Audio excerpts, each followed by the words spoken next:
ರಾಜ್ಯ ಕಾಂಗ್ರೆಸ್ನಲ್ಲಿ ಸಚಿವ ರಾಜಣ್ಣ ರಾಂಗ್ ಆದಂತಹ ರೀತಿ ಇದೆಯಲ್ಲ, ಅದು ರಾಡಿ ಎಬ್ಬಿಸ್ಬಿಟ್ಟಿದೆ. ಎಷ್ಟರ ಮಟ್ಟಿಗೆ ಅಂದರೆ ಕೈ ಮೀರುವ ಹಂತಕ್ಕೆ ಹೋಗ್ಬಿಡ್ತಾ ಅನ್ನುವಂತಹ ಪ್ರಶ್ನೆಯನ್ನು ಕೂಡ ಮುನ್ನೆಲೆಗೆ ತಂದಿತ್ತು. ರಾಜಣ್ಣಗೆ ಹೈಕಮಾಂಡ್ ಕೊನೆಯ ಅವಕಾಶವನ್ನು ಕೊಟ್ಟಂತೆ ಕಾಣಿಸ್ತಾ ಇದೆ.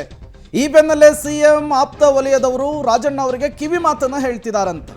ಸುಮ್ಮನೆ ಮಾತನಾಡಿ ವಿವಾದವನ್ನು ಮೈ ಮೇಲೆ ಎಳೆದುಕೊಳ್ಬೇಡಿ, ಸುಮ್ಮನಿರಿ ಅಂಥೇಳಿ ರಾಜಣ್ಣಗೆ ಸಿಎಂ ಡಿನ್ನರ್ ಪಾಲಿಟಿಕ್ಸ್ಗೆ ಕೈ ಜೋಡಿಸಿದ ಸಚಿವರಿಂದಲೂ ಕೂಡ ಕಿವಿ ಮಾತು. ರೆಬಲ್ ರಾಜಣ್ಣ ಹಿತೈಷಿಗಳ ಮಾತಿಗೆ ಮೌನವಾಗ್ತಾರಾ ಅನ್ನೋದೀಗಿರುವಂತಹ ಪ್ರಶ್ನೆ. ಡಿಕೆಶಿ ವಿರುದ್ಧ ಬಂಡಾಯದ ಬಾವುಟವನ್ನು ಮತ್ತೆ ದೊಡ್ಡ ಮಟ್ಟದಲ್ಲಿ ಹಾರಿಸ್ತಾರಾ ಅನ್ನೋದೀಗಿರುವಂತಹ ಪ್ರಶ್ನೆ. ಸಾಕಷ್ಟು ಬೆಳವಣಿಗೆಗಳು ಕಾಂಗ್ರೆಸ್ ವಲಯದಲ್ಲಿ ಆಗ್ತಾ ಇದೆ. ಮಲ್ಲಿಕಾರ್ಜುನ್ ಖರ್ಗೆ ಅವರು ಬಾಯಿ ಮುಚ್ಕೊಂಡು ಕೂತ್ಕೊಂಡಿರಿ ಅಂದರೂ ಕೂಡ ಅವ್ರ ಮಾತನ್ನು ಕೇಳಿರಲಿಲ್ಲ. ಈಗ ಹಿತೈಷಿಗಳ ಮಾತನ್ನು ಕೇಳ್ತಾರಾ ಅನ್ನೋದು ಕಾದು ನೋಡಬೇಕು. ಸಚಿವ ರಾಜಣ್ಣಗೆ ಎಐಸಿಸಿ ಅಧ್ಯಕ್ಷ ವಾರ್ನಿಂಗ್ ಅನ್ನು ಕೊಟ್ರ. ಬಹಿರಂಗ ಹೇಳಿಕೆ ಕೊಡದೆ ಸುಮ್ನಿರಿ, ಅಧ್ಯಕ್ಷರ ಬದಲಾವಣೆ ವಿಚಾರ ನಮಗ್ ಬಿಟ್ಬಿಡಿ ಅಂತ ಸೂಚನೆಯನ್ನು ಕೊಟ್ಟಿದ್ದಾರಂತೆ. ಪದೇ ಪದೇ ಹೇಳಿಕೆಯನ್ನ ಕೊಟ್ರೆ ಅದು ಪಕ್ಷಕ್ಕೆ ಡ್ಯಾಮೇಜ್ ಆಗುತ್ತೆ. ಸಚಿವ ರಾಜಣ್ಣಗೆ ಖುದ್ದು ಖರ್ಗೆ ಅವರಿಂದ ಮತ್ತೊಂದು ಎಚ್ಚರಿಕೆ ರವಾನೆ ಆಗಿದೆ ಅನ್ನೋದ್ರ ಡೀಟೇಲ್ಸ್ ಲಭ್ಯ ಆಗ್ತಾ ಇದೆ. ಎಚ್ಚರಿಕೆಗೆ ಈ ಹಿಂದೆ ಎಲ್ಲರೂ ಕೂಡ ಕರಗಿ ಸುಮ್ಮನಾಗಿದ್ರು. ಈ ಸಲ ಕೂಡ ಅಂಕುಶ ಹಾಕಲಾಗುತ್ತಾ ಅಂತ. ಯಾಕಂದ್ರೆ ಬಹಳ ಈಸಿಯಾಗಿ ಪ್ರಚೋದನೆಗೆ ಅಥವಾ ಕೆಣಕಬಹುದಾದಂತಹ ರಾಜಕಾರಣಿಗಳು ಯಾರು ಕಾಂಗ್ರೆಸ್ನಲ್ಲಿ ಅಂತ ಕೇಳಿದ್ರೆ ಅದು ರಾಜಣ್ಣ ಅವರು. ಸೊ ಸುಮ್ಮನಿರ್ತಾರ, ನೋಡ್ಬೇಕಾಗತ್ತೆ. ಓಕೆ, ಮತ್ತಷ್ಟು ಡೀಟೇಲ್ಸ್ ಅನ್ನು ಕೊಡ್ತಾರೆ ನಮ್ಮ ಪ್ರತಿನಿಧಿ ಶ್ರೀನಿವಾಸ್ ನೇರ ಸಂಪರ್ಕದಲ್ಲಿ ಜಾಯಿನ್ ಆಗಿದ್ದಾರೆ. ಶ್ರೀನಿವಾಸ್, ಹೈಕಮಾಂಡ್ ಹೇಳಿದ್ದು ಆಯಿತು, ಕೇಳಿದ್ದು ಆಯಿತು, ರಾಜಣ್ಣ ಅವರ ವಾಗ್ದಾಳಿಗೆ ಲಗಾಮ್ ಬಿದ್ದಂತೆ ಕಾಣಿಸ್ತಾ ಇಲ್ಲ. ಬಟ್ ಈಗ ಹಿತೈಷಿಗಳು ಆಪ್ತರು ಅವರನ್ನು ಎಚ್ಚರಿಸುವಂತಹ ಕೆಲಸವನ್ನು ಮಾಡ್ತಾ ಇದ್ದಾರೆ. ಅವರ ಮಾತಿಗಾದರೂ ಬೆಲೆ ಕೊಡ್ತಾರಾ ರಾಜಣ್ಣ ಅಂಥೇಳಿ?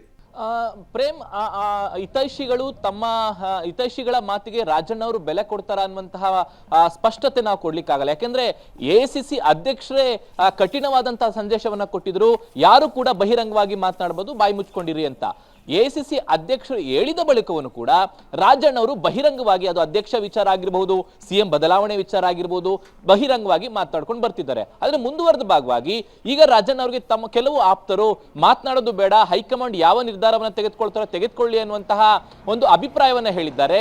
ಈ ಒಂದು ಸಂದರ್ಭದಲ್ಲಿ ಕೂಡ ರಾಜಣ್ಣ ಅವರು ಡಿಕೆ ಶಿವಕುಮಾರ್ ಅವರ ವಿಚಾರ ಆಗಿರಬಹುದು, ಅಧ್ಯಕ್ಷರ ಬದಲಾವಣೆ ವಿಚಾರ ಆಗಿರಬಹುದು, ಹೊಸ ಅಧ್ಯಕ್ಷರ ನೇಮಕ ವಿಚಾರ ಆಗಿರಬಹುದು, ಇದೆಲ್ಲದರ ಬಗ್ಗೆ ಚರ್ಚೆಯನ್ನ ಮಾಡ್ತಿದ್ದಾರೆ. ಹೀಗಾಗಿ ಹೈಕಮಾಂಡ್ ನಡೆ ಏನು ಅನ್ನುವಂಥದ್ದು ಕುತೂಹಲಕಾರಿ.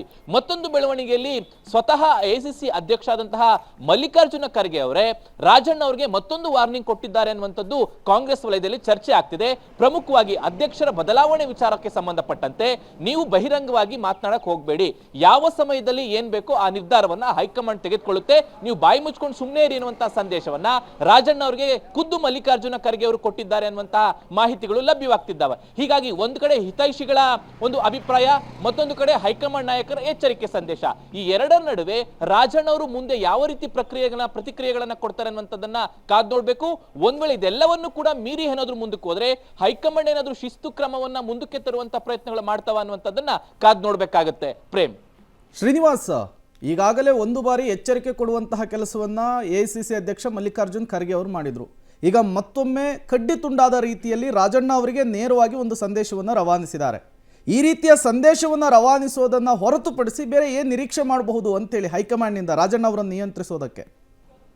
ಪ್ರೇಮ್, ರಾಜಣ್ಣ ಅವರು ಪಕ್ಷದ ಹಿರಿಯ ನಾಯಕರು. ಹೀಗಾಗಿ ಅವರ ವಿರುದ್ಧ ಏಕಾಏಕಿಯಾಗಿ ಶಿಸ್ತು ಕ್ರಮಗಳನ್ನು ತೆಗೆದುಕೊಳ್ಳೋದಂಥದ್ದು ಕಷ್ಟ ಸಾಧ್ಯ. ಯಾಕೆಂದ್ರೆ ಪಕ್ಷವನ್ನ ಸಂಘಟನೆ ಮಾಡಿದ್ದಾರೆ, ಪ್ರಭಾವಿ ನಾಯಕರಿದ್ದಾರೆ, ಪ್ರಭಾವಿ ಸಮುದಾಯ, ವಾಲ್ಮೀಕಿ ಸಮುದಾಯಕ್ಕೆ ಸೇರಿದಂತಹ ನಾಯಕರಿದ್ದಾರೆ. ಹೀಗಾಗಿ ಅವರಿಗೆ ತಕ್ಷಣಕ್ಕೆ ಅವರ ವಿರುದ್ಧ ಕಠಿಣ ಕ್ರಮ ತೆಗೆದುಕೊಳ್ಳೋದಕ್ಕೆ ಸಾಧ್ಯ ಇಲ್ಲ ಅಂತ ಅನ್ಸುತ್ತೆ. ಆದ್ರೂ ಎಚ್ಚರಿಕೆ ಸಂದೇಶವನ್ನಂತೂ ಮಲ್ಲಿಕಾರ್ಜುನ ಖರ್ಗೆ ಅವರು ನೀಡಿದ್ದಾರೆ ಅನ್ನುವಂಥದ್ದು. ಕಳೆದ ಕೆಲವು ದಿನಗಳಿಂದ ಎಲ್ಲ ನಾಯಕರಿಗೂ ಬಹಿರಂಗವಾಗಿ ಖರ್ಗೆ ಅವರು ಮಾತನಾಡಬಾರದು ಅನ್ನುವಂಥ ಸಂದೇಶವನ್ನ ಕೊಟ್ಟರು. ಅದಾದ ನಂತರ ಬಹುತೇಕ ನಾಯಕರು ಮಾತನಾಡದೆ ಸುಮ್ಮನಿದ್ದು. ಆದ್ರೆ ರಾಜಣ್ಣ ಅವರು ಮುಂದುವರೆದು ತಮ್ಮ ಪ್ರತಿಕ್ರಿಯೆಗಳನ್ನ, ಅದು ಅಧ್ಯಕ್ಷರ ವಿಚಾರ, ಸಿಎಂ ಬದಲಾವಣೆ ವಿಚಾರ, ಎಲ್ಲದಕ್ಕೂ ಪ್ರತಿಕ್ರಿಯೆಗಳನ್ನ ಕೊಡ್ತಿದ್ರು. ಬಹುಶಃ ಮತ್ತೊಂದು ಅವಕಾಶವನ್ನ ಕೊಡುವಂತ ಪ್ರಯತ್ನ ಏನಾದ್ರೂ ಕಾಂಗ್ರೆಸ್ ಮಾಡಿರಬಹುದು. ಆ ಹಿನ್ನೆಲೆಯಲ್ಲಿ ಮಲ್ಲಿಕಾರ್ಜುನ ಖರ್ಗೆ ಅವರು ಸ್ವತಃ ರಾಜಣ್ಣ ಅವರಿಗೆ ಈ ಸಂದೇಶವನ್ನು ಕೊಟ್ಟಿದ್ದಾರೆ ಅಂತ. ಬಹುಶಃ ಈ ಸಂದೇಶವನ್ನೇನಾದ್ರೂ ರಾಜಣ್ಣ ಅವರು ಮೀರಿದ್ರೆ ಮುಂದಿನ ಪ್ರಕ್ರಿಯೆಗಳನ್ನ ಕಾಂಗ್ರೆಸ್ ಹೈಕಮಾಂಡ್, ಅದು ಮಲ್ಲಿಕಾರ್ಜುನ ಖರ್ಗೆ ಅವರು ತೆಗೆದುಕೊಳ್ಳುವಂತಹ ಸಾಧ್ಯತೆ ಇದೆ. ಸದ್ಯಕ್ಕೆ ಕಾದು ನೋಡುವ ತಂತ್ರಕ್ಕೆ ಏನಾದ್ರೂ ಹೈಕಮಾಂಡ್ ಹೋಗುತ್ತಾ ಕಾದು ನೋಡ್ಬೇಕಾಗತ್ತೆ. Prem, okay, thank you Srinivas ತಮ್ಮೆಲ್ಲ ಮಾಹಿತಿಗಾಗಿ. ಹೈಕಮಾಂಡ್ ಮತ್ತು ಆಪ್ತ ಬಳಗದಿಂದ ಸಿಕ್ಕಿರುವಂತಹ ಎಚ್ಚರಿಕೆಯ ನಂತರ ರಾಜಣ್ಣ ಏನು ಮಾಡ್ತಾರೆ ಅನ್ನೋದನ್ನು ಕಾದು ನೋಡಬೇಕು.